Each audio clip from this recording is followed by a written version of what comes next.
సంతానలేమితో బాధపడుతున్నారా? 899 రూపాయలకే fertility assessment package. వివరాలకి సంప్రదించండి. నమస్తే రమ్మగారు. నమస్తే జయ. రమ్మగారు, రథసప్తమి ఉంది మనకి ఈ నెలలోనే. మాఘశుద్ధ సప్తమి. ఎస్. మరి సప్తమి రోజు, రథసప్తమి రోజు ఏం చేయాలి? రథసప్తమి రోజున సూర్యారాధన చేయాలి. సప్తమి తిథి సూర్యుని సంబంధమైన తిథి. మరి ఆయన జన్మతిథి అని కూడా చెప్తారు కాబోలు.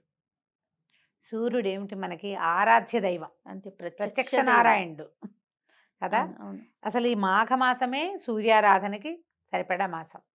సప్తమి తిథి చాలా విశేషమైనది. ఆదివారము సప్తమి వస్తే ఇంకా మంచిదట, ఇంకా మంచిది.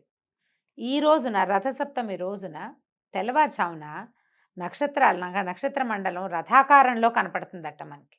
నక్షత్ర మండలంలో రథాకారంలో కనిపిస్తుంది. అందుకనే ఈ విశేషం చెప్తారు. దీనికి ముందుకి కోసమనే మనం కనుమనాడు రథముగ్గు అని చెప్తారు అని అంటారని అదొక ప్రశస్తి, అది చెప్తారు. ఈ రథసప్తమి ఏంటంటే గ్రహణంతో సమానమైన పుణ్యతిథిగా చెప్తారట. గ్రహణం చాలా పుణ్య సమయాలు కదా, గ్రహణ సమయం చాలా విశేషమైంది. ఆ సమయంలో చేసేటువంటి స్నాన దాన జప తపాదులు విశేషమైన ఫలితాన్ని ఇస్తాయి. గ్రహణకాలం పుణ్యకాలం కదా, అలాగే ఈ రథసప్తమి కూడా అలాంటి పుణ్యతిథి. ఓకే. ఈ రోజున చేసేటువంటి స్నానము, దానము, జప తపాదులు, తర్వాత తర్పణం కూడా పెద్దవారికి ఇచ్చేది, అది కూడా విశేషమైన ఫలితాన్ని ఇస్తుంది. సూర్యుడికి అర్ఘ్యం ఇవ్వటం మనం మాఘమాసం అంతా చేసుకోవచ్చు అట్లా. సూర్యుడికి అర్ఘ్యం ఈ రోజున ఏం చేస్తాం మనము, అందరిళ్లలో చేసేదే రథసప్తమి నాడు పాలు పొంగించుకుంటాం. అంతే. సూర్యుడికి పాలు పొంగితే ఇష్టం. ఆ పొంగిన పాలలో వండిన పాయసం ఆయనకు ప్రీతి, తీయని పదార్థం. అందుకని ఏం చేస్తాము, చక్కగా కాస్త సూర్యకిరణాలు పడే చోట చేస్తే మరీ విశేషమైన ఫలితం అంట. అది పాయసం చేయటం, పాలు పొంగించి కొత్త కుండలో పెట్టచ్చు, ఇత్తడి గిన్నెలో పెట్టచ్చు. పొయ్యి మీద పెడితే మంచిది, స్టవ్ మీదే కాకుండా. అది పిడకల దాలైతే ఇంకా మంచిది. ఆ పిడకలు భోగి పిడకలైతే మరీ మంచిది. బా, ఎన్నున్నాయి రమ్మగారు. ఎంత చేయగలిగితే అంత. ఓ కుంపటి పెట్టి అందులో చక్కగా బొగ్గులతో పాటు పిడకలు కూడా ఏర్పరిచి దాంట్లో ఓ ఇత్తడి గిన్నె, మళ్ళీ దానికి పసుపు రాయాలా బొట్టు పెట్టాలా అనుకోకండమ్మా. పసుపులు అవి కొన్ని ప్రాంతాల్లో రాసుకుంటారు, అదంతా మాడుతుంది గిన్నె. దానికి చిన్న పసుపు బొట్టు పెట్టి చక్క దాని మీద దాలి మీద ఆ కుంపటి మీద పెట్టి, పొయ్యి ఉంటే పొయ్యిలో 2 పిడకలు, ఆ పిడక దాంతో ఉడికిన పదార్థము ఒక రకమైన ఔషధంలాగా తయారవుతుంది అది. అందుకు అది ఇవన్నీ చెప్పేది. పాలు పొంగనిచ్చి 3 సార్లు పొంగాక బియ్యాన్ని కడగకుండా నెయ్యి రాస్తారు కొన్ని చోట్ల. కడిగిన తడి బియ్యం వేయకుండా నెయ్యి రాసిన బియ్యం వేయటం, మా అత్తారింట్లో అయితే నెయ్యి రాసిన బియ్యమే వేస్తారు. బియ్యం కడగద్దు అని చెప్తారు, నెయ్యి రాస్తే శుద్ధి అని. ఇవి ఒకరోజే. అదేలేండి. అది కూడా సూర్యుని ముందు చేస్తారు, చేస్తే ఇంకా విశేషం అనమాట. సూర్యకిరణాలు పడుతుంటే విశేషం. పొద్దున్నే సూర్యోదయం అవ్వగానే అంతకుముందే స్నానం చేసేసి ఉండాలి మనం. పోయి వెలిగించుకోవటం, సూర్యనారాయణమూర్తికి దండం పెట్టడం, పాయసం చేయటం, 3 గుప్పెళ్ళ బియ్యం వేసి, చిన్నపిల్లలు ఉంటే పిల్లలతోటి కూడా తలా ఒక చిటికెడు వేస్తారు. మడిగా చేసే ఇళ్లలో పిల్లలతోటి వేయించరు, పెద్దవాళ్ళే చేస్తారు. ఆ పాయసం చక్కగా ఉడికాక బెల్లం వేసి, ఇంకా అందులో జీడిపప్పులు అవి ఇవి ఏమీ వేయరు, నెయ్యి వేసి నివేదన చేస్తారు అంతే. ఇప్పుడు ఏం చేస్తాం, దీనికి సూర్యుడికి ఆరాధనకి ముందు మనం ఈరోజు స్నానం చేసేటప్పుడు చిక్కుడాకులు, రేగాకులు తల మీద శరీరం మీద పెట్టుకుని స్నానం చేస్తారు. రేక్కాయ అయినా పెట్టుకుంటారు. ఇవి 2 మనని సూర్యుడితోటి అనుసంధానం చేసేటువంటి శక్తి ఉన్నవి. చిక్కుడాకు అంతే, రేగాకు కానీ రేక్కాయ కానీ అంతే. ఇవి 2 సౌర సంబంధమైన. అసలు ఈ రేగదాన్ని జిల్లేడాకులు మెయిన్, అర్కపత్రం అంటారు దాన్ని. అర్కుడు అంటే సూర్యుడు, అర్కపత్రం సూర్య అర్థం ఇస్తుంది. ఒకవేళ జిల్లేడాకులు దొరకలేదనుకోండి, చిక్కుడాకులైనా పెట్టుకుంటాం మనం. జిల్లేడాకులు దొరకద్దు సిటీలో. అవును. చిక్కుడు పాదులు అయితే మనం కుండీలో వేసుకున్నా వస్తాయి. జిల్లేడు మొక్కలు దొరకవు కదా. జిల్లేడు, చిక్కుడు, రేగు ఈ 3 పనికొస్తాయి. జిల్లేడు చాలా ప్రశస్తమైనది, చాలా విశేషమైనది. అది సూర్యుడితోటి డైరెక్ట్గా సంబంధం ఉన్న ఆకు అని చెప్తారు. దాని పేరే అర్క. అర్కడ్ అంటే సూర్యుడు కదా.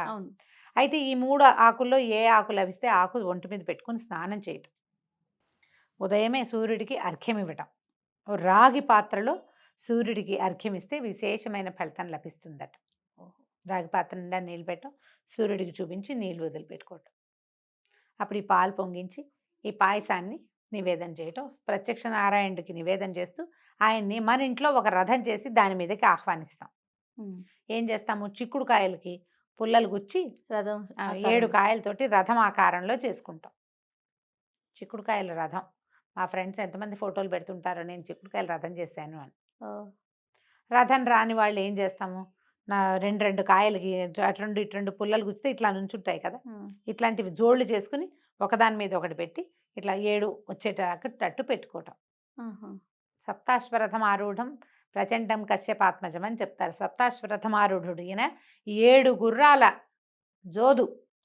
ఆయన పొద్దునే వచ్చాడు. ఎట్లా వస్తాడు, బంగారు రథం, దానికి ఒకటే చక్రం ఉంటుందట.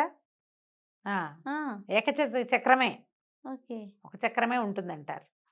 దానికి కాళ్ళు లేని అనూరుడేమో సారథిగా ఉంటాడు. 7 గుర్రాలని కట్టుకుని వస్తాడు. గుర్రాల పేర్లు కూడా చెప్తారు. చక్కగా చేయటము. తర్వాత ఆ చిక్కుడాకుల్లో పాయసాన్ని పెట్టి స్వామికి సూర్యనారాయణమూర్తికి నివేదన చేయటం. వస్తే ఆదిత్య హృదయం చదువుకోండి. సూర్యమండల స్తోత్రం ఒకటి ఉంది, సూర్యమండల అష్టకం ఒకటి ఉంది. ఏవి కుదిరితే అది.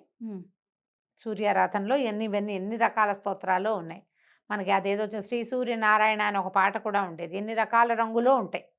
సూర్యరశ్మి మనకి తెల్లగా కనపడుతుంది కానీ అది 7 రంగుల ఏమన్నంటే సమాగమం అనమాట. ఇంద్ర సమాహారం. అది పూర్తిగా ఇంద్రధనుసులో ఏ 7 రంగులు ఉంటాయో అవి కూడా సూర్యరశ్మిలో ఉంటాయి. 7 రంగులు ఉంటాయి. మన ఇంద్రధనుసు అలాగే కదా మనకు కనపడుతుంది. ఏదో పరావర్తనం చెందినప్పుడు మనకు తెలియాలి క్లియర్గా, లేనప్పుడు అది మనకి తెల్లగా కనిపిస్తుంది.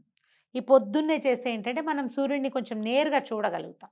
ఆ సూర్యుడిని నేరుగా చూస్తూ ఆ ప్రసాదాన్ని స్వీకరిస్తే అమృతాన్ని స్వీకరించినంత ఫలితం లభిస్తుందంటారు. ఆ ఒకరోజు కదా అమృతమైనా మనకు చాలు. ప్రతి రథసప్తమికి ఇదే చెప్తాం, ఇలాగే చేసుకుంటాం అంతే.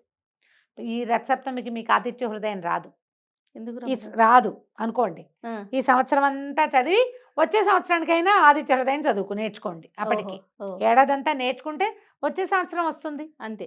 పిల్లలకి కాస్త మాటలు వచ్చిన పిల్లలకి ఆదిత్య హృదయం చెప్పడం మొదలు పెట్టండి. వచ్చే ఏడాదికి చక్కగా నోటికి వచ్చేస్తుంది. ఆదివారము ఆదిత్య హృదయం చెప్పించండి. పిల్లలకి ఆరోగ్యము జ్ఞానము 2 వస్తాయి. ఆంజనేయ స్వామి సూర్యుడి దగ్గరే శాస్త్రాన్ని చదువుకున్నాడు.